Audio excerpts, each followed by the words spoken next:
નમસ્કાર બાળ મિત્રો, આજે આપણે દિશા અને અંતરના કોયડાઓ કેવી રીતે ઉકેલવા તે શીખીશું. તો ચાલો શરૂ કરીએ એક ઉદાહરણ દ્વારા. તો અહીંયા મેં ઉદાહરણ નંબર 1 લીધેલું છે.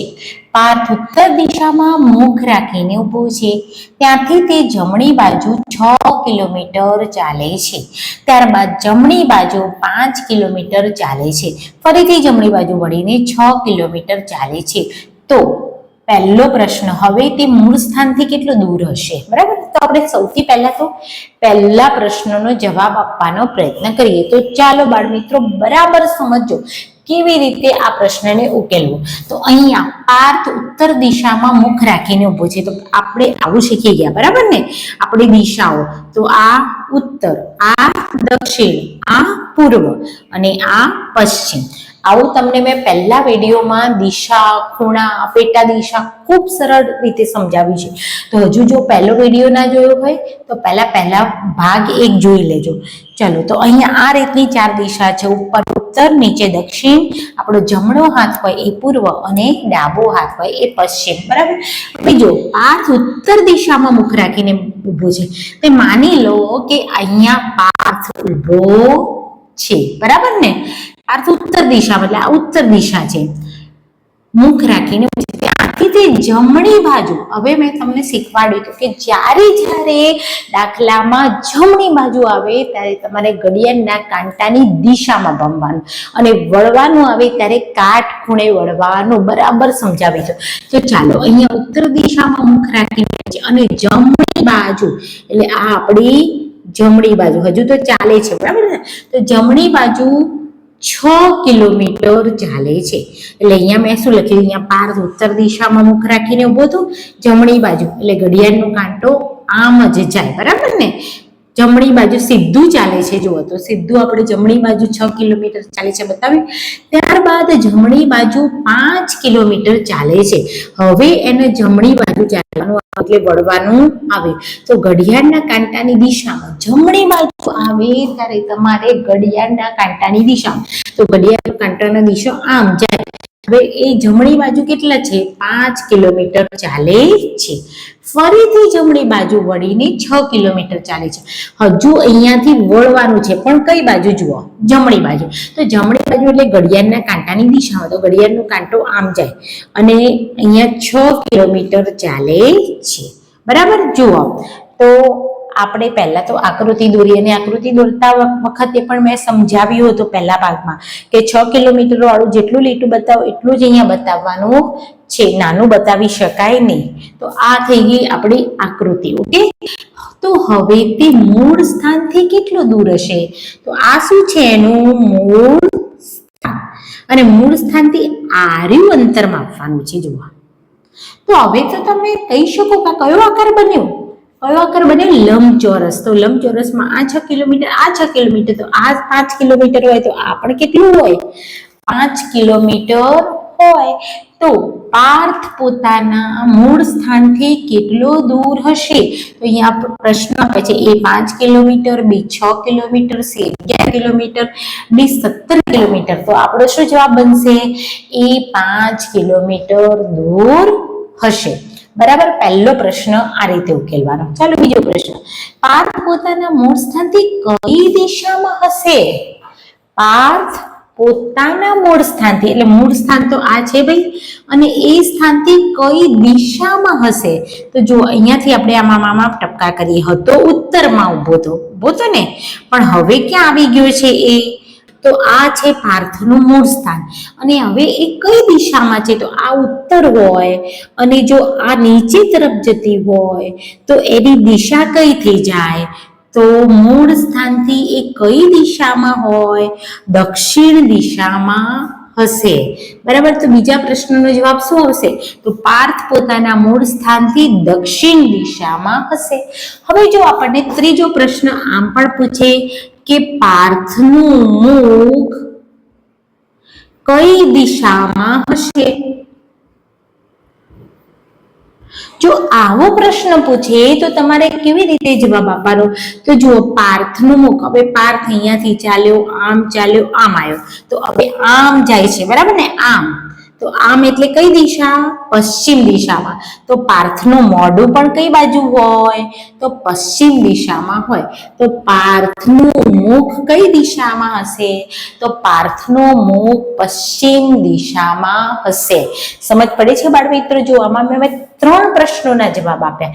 એક તો પહેલું કે પાર્થ મૂળ સ્થાનથી તે કેટલો દૂર હશે? તો આપણને ખબર પડી કે 5 કિલોમીટર. પછી પાર્થ પોતાના મૂળ સ્થાનથી કઈ દિશામાં હશે? તો મૂળ સ્થાન ઉત્તરમાં હતું અને આમ નીચે ઉત્તરની સામેની દિશા એટલે દક્ષિણ. તો મૂળ સ્થાનથી કઈ દિશા પૂછ્યું એટલે દક્ષિણ. અને પાર્થનું મુખ કઈ દિશામાં હશે? તો પાર્થ આમ ચાલે છે તો એનું મોઢું કઈ બાજુ હોય? પશ્ચિમ દિશામાં હોય. તો આ રીતે આપણે પ્રશ્નને ઉકેલવાનો છે. તમારે આકૃતિ દોરીને પ્રશ્નને ઉકેલવાનો છે. બરાબર? તો બરાબર ધ્યાન રાખજો. ચાલો બાળ મિત્રો, આપણે એક ઇમ્પોર્ટન્ટ ટોપિક પાયથાગોરસના પ્રમેય પ્રમાણે દિશા અને અંતરના કોયડા જે આવે એને કેવી રીતે ઉકેલવા તે સમજીએ. તો જો આ કાટકોણ ત્રિકોણ છે. આ કેવું ત્રિકોણ છે? કાટકોણ ત્રિકોણ છે. આ 90 અંશનો ખૂણો બનાવે છે B. બરાબર? પણ એની જે સામેની બાજુ છે એક્ઝેક્ટ જે ખૂણો 90 અંશનો છે એક્ઝેક્ટ એની સામેની બાજુ છે એને આપણે શું કહીએ છીએ? કર્ણ કહીએ છીએ. તો દિશા અને અંતરના કોયડા જ્યારે તમારે ઉકેલવાના થશે ત્યારે આ રીતના દાખલા વારંવાર પૂછાતા હોય છે. પણ આપણે જ્યારે આકૃતિ દોરીશું ત્યારે જો આવી આકૃતિ બનશે, કાટકોણ ત્રિકોણની બનશે, તો તમારે બિલકુલ ગણતરી કરવાની નથી. તમારે બની જવાનું છે રાજા. તો કેવી રીતે રાજા? તો તમારે ફક્ત ગોલ્ડન રેશિયો યાદ રાખવાનો છે. તો રેશિયો કયો? કહું છું 3:4:5. આને યાદ રાખી દેજો. કયો ગોલ્ડન રેશિયો છે? 3:4:5. એમાં જે મોટું હોય એને આપણે કર્ણ કહીએ છીએ. એટલે કે દાખલા તરીકે આનું માપ 3 હોય, આનું માપ 4 હોય, તો આનું માપ હંમેશા 5 જ હોય. તમારે આંખો મીચી અને 5 જવાબ લખી દેવાનો. બરાબર? પછી બીજો રેશિયો યાદ રાખીશું 6:8:10. તો આ 10 છે, મોટી છે, તો એ શું બની ગયું? કર્ણ. તો જો આનું માપ 6 હોય, આનું માપ 8 હોય, તો આનું માપ શું હોય? 10 જ હોય. તો આ બીજો ગોલ્ડન રેશિયો છે. અને ત્રીજો ગોલ્ડન રેશિયો પણ આપણે યાદ રાખીશું 5:12:13. બરાબર? તો જો એક 5 બાજુ હોય, બીજી 12 બાજુ હોય, તો કર્ણ હંમેશા 13 સેમી અથવા તો 13 જે બાજુનું માપ 13 એકમ આપ્યું હોય તો 13 એકમ એ કર્ણ થાય. મોટો કર્ણનું માપ હંમેશા 2 બાજુ કરતાં કેવું હોય? વધારે હોય. બરાબર? તો આપણે ચલો આ 3 ગોલ્ડન રેશિયોને બરાબર યાદ રાખી દઈએ. કયા? 3:4:5, 6:8:10, 5:12:13. આ બરાબર મગજમાં ફિટ કરી દેજો. વિડીયોને એકવાર સ્ટોપ કરી દેજો અને આ 3 ગોલ્ડન રેશિયો લખી રાખજો. બરાબર? હવે આના ઉપરથી કેવી રીતના દાખલા પૂછાય છે એ આપણે સમજ. હવે આપણે નવું ઉદાહરણ સમજીએ. રાજુ ઉત્તર દિશામાં મુખ રાખીને ઊભો છે. બરાબર? તો ચાલો અહીંયા રાજુભાઈ ઊભા છે. આ ઉત્તર દિશા આપણને બધાને ખબર છે કે ભાઈ આ ઉત્તર, આ દક્ષિણ, આ પૂર્વ અને આ પશ્ચિમ. રાજુ ઉત્તર દિશામાં મુખ રાખીને ઊભા છે. ત્યાંથી તે ડાબી બાજુ, જો પહેલું વાક્ય અહીંયા જો, ત્યાંથી તે ડાબી બાજુ 8 કિલોમીટર ચાલે છે. હવે ડાબી બાજુ આવી, કઈ બાજુ આવી? ડાબી બાજુ. તો આપણે ઘડિયાળના કાંટાની કઈ દિશામાં જવાનું? વિરુદ્ધ દિશામાં જવાનું. તો હવે અહીંયા ડાબી બાજુ એટલે આમ જવાય નહીં. ઘડિયાળનો કાંટો તો આમ જમણી બાજુ જ ભમે. બરાબર? એટલે આપણે આમ ના જવાય, આપણે ડાબી બાજુ આમ જવું પડે. તો ડાબી બાજુ કેટલા કિલોમીટર ચાલે છે? 8 કિલોમીટર ચાલે છે. ફરીથી ડાબી બાજુ વળે છે. તો ડાબી બાજુ વળે છે, વળવાનું હંમેશા કાટ ખૂણે હોય. બરાબર? પણ કઈ બાજુ છે? ડાબી બાજુ. તો ડાબી બાજુ એટલે જો જમણી બાજુ હોય ને તો આમ ઘડિયાળનો કાંટો આમ જાય, આમ ભમે ગોળ ચક્કર. બરાબર ને? ઘડિયાળનો કાંટો આમ ભમતો જાય. તો જમણી બાજુ હોય તો આમ જાય ઉપર, પણ ડાબી બાજુ એટલે આપણું પાછું નીચે ઉતરવાનો. બરાબર? ઘડિયાળનો કાંટાની વિરુદ્ધ દિશા. તો અહીંયા ડાબી બાજુ વળીને કેટલા કિલોમીટર ચાલે છે? તો 6 કિલોમીટર ચાલે છે. તો રાજુના મુખની દિશા કઈ હશે? પહેલો પ્રશ્ન પૂછ્યો છે કે રાજુના મુખની દિશા, તો આ રાજુ છે, આમ ચાલે છે આમ, તો હવે એનું મુખ પણ કઈ બાજુ હોય? તો કઈ દિશામાં હશે? તો દક્ષિણ દિશામાં હશે. ચલો, મૂળ સ્થાનથી રાજુનું મુખ કઈ દિશામાં હશે? તો હવે જુઓ, મૂળ સ્થાન એટલે આ એનું મૂળ સ્થાન, અને મૂળ સ્થાનથી રાજુનું મુખ, હવે એ આવું થયું, આ મૂળ સ્થાન છે અને અહીંયાથી રાજુ આમ આવ્યો, તો મૂળ સ્થાનથી રાજુનું મુખ કઈ દિશામાં હશે? તો આપણને ખબર છે કે આપણે પેટા દિશાને યાદ કરવાની, તો દિશા પણ મેં તમને સમજાવી હતી કઈ રીતે યાદ રાખવાની છે. ઈ અ નો વા, ઈ એટલે ઈશાન, અ એટલે અગ્નિ, ન એટલે નૈઋત્ય. તો જો આવું થાય છે, અહીંયા આમ ખૂણો પડે છે, આમ અહીંયાથી, તો આ ખૂણો શું કહેવાય? નૈઋત્ય. તો રાજુનું મુખ કઈ દિશામાં હશે? તો બીજા પ્રશ્નનો જવાબ શું આવશે? નૈઋત્ય. અને હવે ત્રીજા પ્રશ્નનો જવાબ, રાજુ મૂળ સ્થાનથી કેટલા કિલોમીટર દૂર હશે? તો આપણી જોડે આ રીતનું ખૂણો બન્યો છે, આ 8 કિલોમીટર છે, આ 6 કિલોમીટર છે, અને આ પ્રસ્થાન બિંદુ છે. તો આપણું આ અંતર આપણે જોઈએ છે. તો મિત્રો, આવો જે ત્રિકોણ હોય એને કાટકોણ ત્રિકોણ કહેવાય. કયો ત્રિકોણ કહેવાય?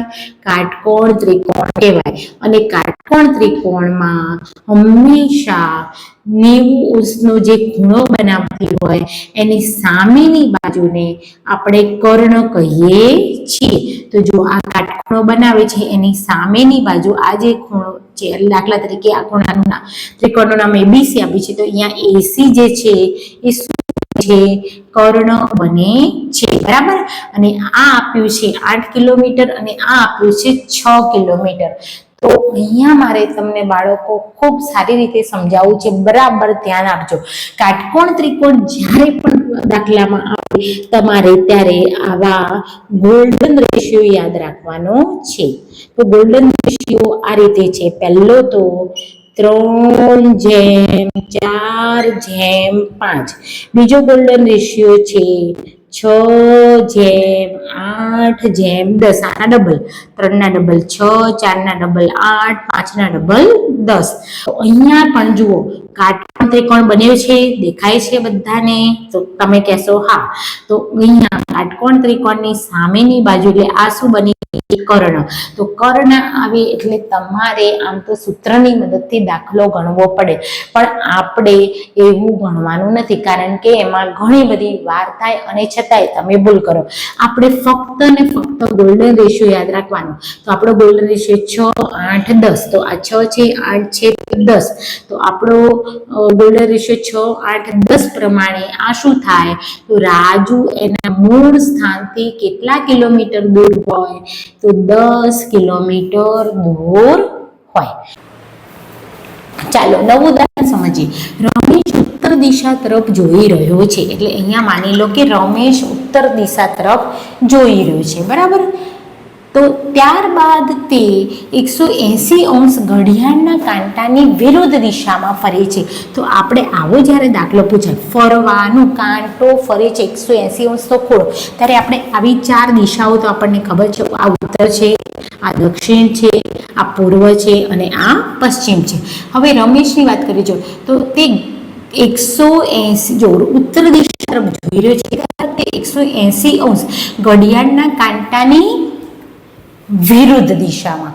તો ઘડિયાળનો કાંટો તો કેમ ફરે ભાઈ? આમ ફરે. પણ આપણો કાંટો હવે આ ઉત્તર દિશામાં જોઈ રહ્યો છે, એટલે અહીંયા છે. રમેશમાંનો ખૂણો અહીંયા બને, કેન્દ્ર આગળ જ ખૂણો બને, એટલે આપણે ખૂણો અહીંયાથી દોરવાનો. તો ઘડિયાળના કાંટાની વિરુદ્ધ દિશામાં કેટલું ફરે છે? 180. તો અહીંયા રમેશ છે, માની લો. તો રમેશ 180 એટલે આ સીધી રેખા બને, આ 90 અને આ 90 આટલું રમેશ ફર્યો. બરાબર સમજો, આ કેટલું છે 180 અંશ ફર્યો આમ. બરાબર, રમેશ કેવી રીતે ફરે છે? ઘડિયાળના કાંટાની વિરુદ્ધ દિશા, એટલે મારે આમ લેવો પડે. જો ઘડિયાળના કાંટાની દિશા કીધું હોત તો મારે આમ જવું પડે, પણ એવું નથી કીધું. ઘડિયાળના કાંટાની વિરુદ્ધ દિશા એટલે આમ ફરે. ઓકે, ત્યારબાદ તે 225 અંશ ઘડિયાળના કાંટાની દિશામાં. ચલો હવે રમેશ અહીંયા છે, અહીંયાથી ક્યાં આવી ગયો છે? અહીંયા. એટલે તમે અહીંયાથી ના મૂકી શકો, અહીંયા આવી ગયો છે. અને અહીંયા આવ્યા પછી 225 અંશ ઘડિયાળના કાંટાની દિશામાં. એટલે ઘડિયાળનો કાંટો તો આમ જ ભમે ભાઈ, એનો આપણે આમ જમણા હાથે ગોળ ગોળ ગોળ ગોળ ભમે. તો રમેશ અહીંયાથી ઉપડે છે અને આ 180 અને કેટલું કાપવાનું છે? 225 અંશ. એટલે 180 વત્તા 45 કરો ત્યારે 225 થાય. હા થાય. તો આ 45 થાય ને, 90 ના 2 ભાગ કરો તો છેક આટલે આવે છે. ઘડિયાળના કાંટાની દિશામાં પાછો અહીંયા અટક્યો તો અહીંયાથી 225 અંશ ભમ્યો અને અહીંયા આવી જાય છે. તો તે હવે કઈ દિશા તરફ જોઈ રહ્યો છે? પહેલા ઉત્તર દિશા તરફ જોઈ રહ્યો, પણ હવે ભમતો ભમતો આવ્યો. તો હવે આ દિશા કઈ છે? તો મેં તમને પેટા દિશા શીખવાડી ને, તો સૌથી પહેલી આ દિશા કઈ કહેવાય? ઈશાન. ઈશાન કહેવાય કે ના કહેવાય? બરાબર. પછી અહીંયા હોય તો અગ્નિ, અહીંયા હોય તો નૈઋત્ય અને અહીંયા હોય તો વાયવ્ય. પણ આપણે તો રમેશ અહીંયા જોઈ રહ્યો છે, તો કઈ દિશા તરફ જોઈ રહ્યો છે? તો સોરી, એ ઈશાન તરફ એ જોઈ રહ્યો છે. તો આવા દાખલા પણ પરીક્ષામાં પૂછાય છે, તો ખૂબ શાંતિથી આપણે એને ઉકેલવાના છે. ચાલો હવે એક તમને વસ્તુ સમજાવું છું મારે, કે દાખલા તરીકે સૂર્ય ઉગે, કઈ દિશામાં ઉગે? તો સૂર્ય હંમેશા કઈ દિશામાં ઉગે? પૂર્વ દિશામાં ઉગે. બરાબર. તો જ્યારે સૂર્ય ઉગે ત્યારે એનો પડછાયો હંમેશા પશ્ચિમ દિશામાં જ પડે. સૂર્ય કઈ દિશામાં ઉગે? પૂર્વ દિશામાં. તો કોઈ વખત એવો દાખલો પૂછાય કે રાગીની પૂર્વ દિશા તરફ મોં રાખીને ઊભી છે, તો એનો પડછાયો કઈ દિશામાં પડશે? પશ્ચિમ. વિરુદ્ધ દિશા લઈ લેવાની. અને એવું પૂછાય કે સૂર્યાસ્ત સમય, તો સૂર્ય આથમતો હોય, કયો સમય? સૂર્યાસ્ત સમય. તો પડછાયો હંમેશા કઈ દિશામાં પડશે? તો પડછાયો હંમેશા પૂર્વ દિશામાં પડશે. જ્યારે આપણે સૂર્યાસ્ત સમયે મુખ કરીને ઊભા હોઈએ, સૂર્યાસ્ત વખતે પશ્ચિમ દિશામાં, ત્યારે આપણો પડછાયો હંમેશા વિરુદ્ધ દિશામાં પડે. તો એટલું તમારે બરાબર મગજમાં ફિટ કરી દો કે આપણે જ્યાં ઊભા હોઈએ ત્યાંથી પડછાયો હંમેશા વિરુદ્ધ દિશામાં પડે. તો સૂર્યોદય સમયે આપણો પડછાયો પશ્ચિમ દિશામાં પડે અને સૂર્યાસ્ત સમયે આપણો પડછાયો પૂર્વ દિશામાં પડે. તો બાળ મિત્રો, આ મેં તમને NMMSની એક્ઝામમાં આ પ્રકારના દાખલા પૂછાતા હોય છે એની સમજ આપી. હવે આપણે નવા વિડીયોમાં NMMSની એક્ઝામમાં પૂછાયેલા પ્રશ્નો સોલ્વ કરવાના છે. આ વિડીયોને ખૂબ ધ્યાનથી સમજો. ના ખબર પડે તો વારંવાર આ વિડીયો જોતા રહેજો. વારંવાર આ વિડીયોને જોજો. એક વારમાં સમજ ના પડે તો 2 વાર વિડીયો જોજો, 2 વારમાં સમજ ના પડે તો 3 વાર જોજો. વારંવાર જોશો ને એટલે તમને સમજ પડી જશે. અને તમારો આ વિડીયો બીજા મિત્રોને પણ શેર કરી દેજો, જેથી એમને પણ ઉપયોગી બને. અને હા, હજુ પણ તમે YouTube ચેનલ મારી સબસ્ક્રાઈબ ન કરી હોય તો પહેલામાં પહેલું કામ એને સબસ્ક્રાઈબ કરી દેજો. અને વિડીયો જ્યારે ગમે ત્યારે એને લાઈક અને શેર કરવાનું ભૂલતા નહીં. ચાલો મળીશું નવા વિડીયોમાં.